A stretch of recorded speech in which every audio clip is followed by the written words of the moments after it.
Hey, it's me again. It is your favorite political innovator, David Washington. This is the David Washington Show again.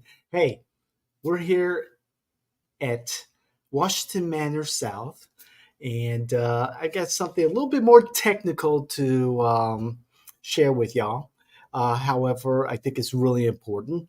As your political innovators, we're always looking at things that, issues, concerns, or just topics in general that we believe will be beneficial for you to know and understand what's going on.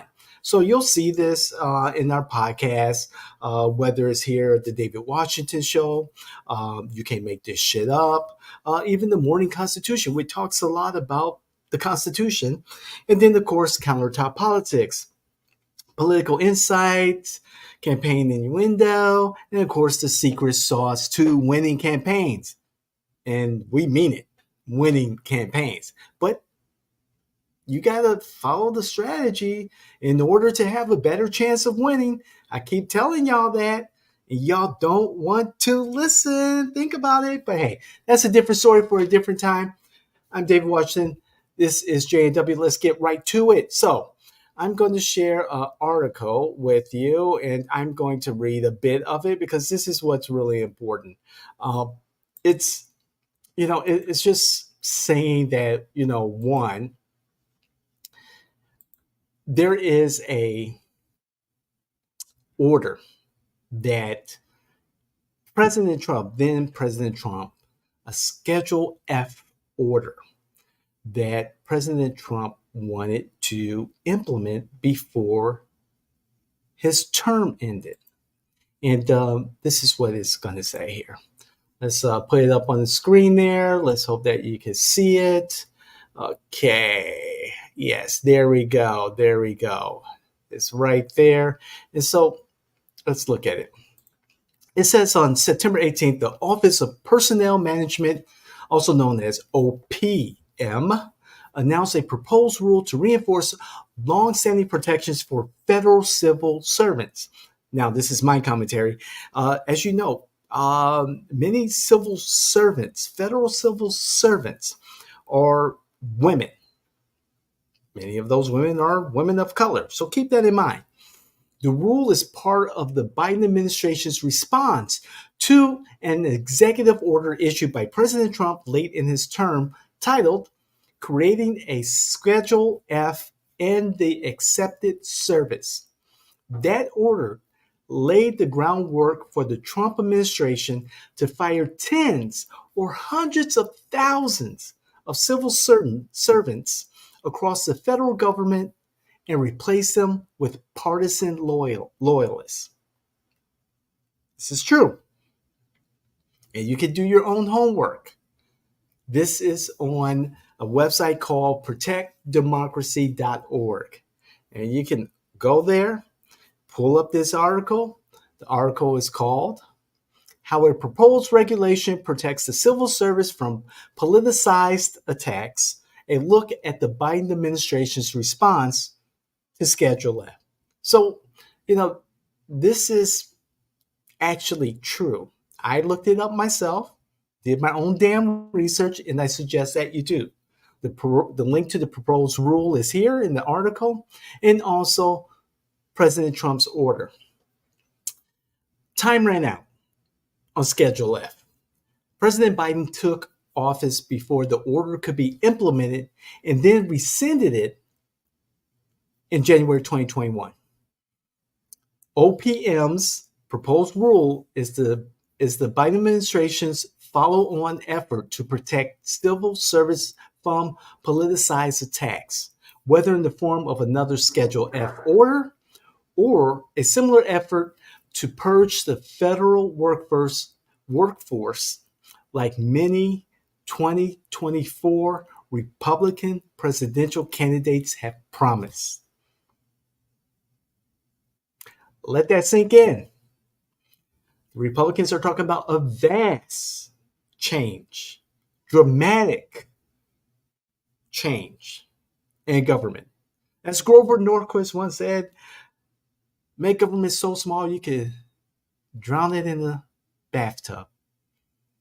If OPM's proposed rule becomes final, it will slow the process of implementing a future Schedule F and make it harder for a future administration to justify departing from historical practice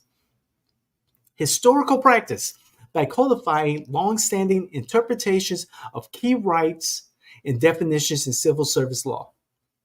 Through the rule, then, OPM proposes to strengthen a critical part of our democracy, a nonpartisan expert federal workforce.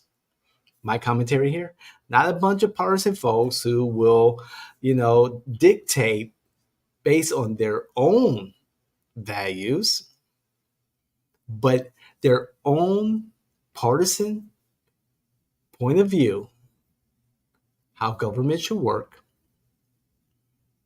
Let's go back to the article. And it will help protect the basic employment rights of federal civil servants who swear an oath not to the person of the president. Make that clear. Who swear an oath not to the person of the president, but to the Constitution and laws of the United States. That's key. These partisan loyalists will pledge all their jobs to, their livelihood, their authority to the president if Donald Trump had his way. Just saying, folks. Just saying. So do your own damn research, please, because that's what it's all about. Don't trust what I have to say, because I do my research, I do my homework, and I've been sitting on this particular topic, this particular episode for several weeks now because I'm researching. I'm getting more and more information about this particular topic, especially with Project 2025. And I don't understand Republicans. Now, granted, there are good people within the Republican Party. There are good people in the Democratic Party. There are not so good people in the Democratic Party. There are not so good people in the Republican Party. However, Project 2025, some things in there I like, some things I don't.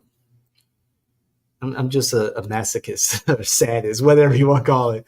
But Project 2025 is a broad overreach in concert with the Heritage Foundation and other think tanks. It's a reimagining of federal government that I believe we're just not there yet. Just saying, y'all. By the way, you all don't participate in your civic duties, failure to engage in your civic responsibilities, low turnout, whether you're living in Dalton, Illinois, where turnout for mayor was 3%, or mayor of Orlando, where turnout was 18%. Those down ballot races are important. Those down ballot campaigns and elections are important because those are the leaders that move up. And when you have low turnout like that, resistance is very little. If you haven't voted, but you're out there protesting, go back home. If you haven't voted, but you're on social media typing away, close your laptop, put down your phone, read a book. If you haven't participated in at least one city commission, county commission hearing or meeting, even if you're just watching on TV, a recording, maybe one last year or something, turn off the TV, turn off your phone, write a letter to your county commissioner and let them know you're awake now. and that you're going to participate in politics by actually studying the issues, studying the candidates, and studying what's important to you, your own kitchen table issues. I don't think a lot of people know about former President Trump's Schedule F executive order and how close they were to losing their jobs. 50,000 people estimated at the beginning, estimated, gone, replaced by 50,000 loyalists, not to the Constitution, not to our laws, but to then President Trump. Is that a democracy? I don't think so. So I wanted to share that with you because that was something that I was keeping close watch on.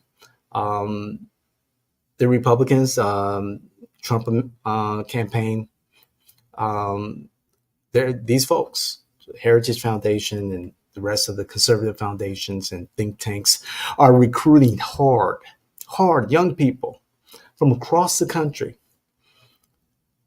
to eventually come to DC in January 2025 when President Trump becomes President Trump again. Well, the Biden administration was smart enough to look at this existential threat to the civil service and did something about it. I'm not saying that you should support Trump or Biden for their actions. What I'm saying is, look at the evidence. Look at what's important to you. Look at each party, each candidate, in the direction they want to lead this country. There may be some things that may not be important to you, but may be important to someone that you love, someone that you care about, someone that you work with, someone that repairs your car, someone who makes sure that your water is safe, someone that makes sure that the gas that you pump at the gas station into your car is not contaminated. Someone that inspects the chicken or the beef or the vegetables that you have for lunch or dinner to make sure they're free from harmful chemicals, or salmonella or listeria. Think about how we're all interconnected and that your decisions go beyond just you as a person, you as a family, you as a community. We're all in this together. As I've always said, thank you, community, Ubuntu, for being on this journey with me. I love what I do. I always say that. I love this. Again, 35 odd years in and out of politics, from, field operative to campaigning for senators and mayors and all kinds of stuff. I've done it all except for become a candidate myself. And I'm just not feeling it right now. But hey, again, I love what I do and I want to thank you again. Please like, share, and more importantly, subscribe, of course, but more importantly, comment. I really would love to hear what you have to say. Bring your facts, not your feelings, and then we can, move forward. Please read the article. Again, the article is from protectdemocracy.org. The title of the article is How a Proposed Regulation Protects the Civil Service from Politicized Attacks. A look at the Biden administration's response, Schedule F. Dated September 25th, 2023. All right. Love you. Thank you. We're out of here. I love what I do. How you guys like my music? You like this outro music? I like my outro music. It's really cool. Okay? We'll see you the next time.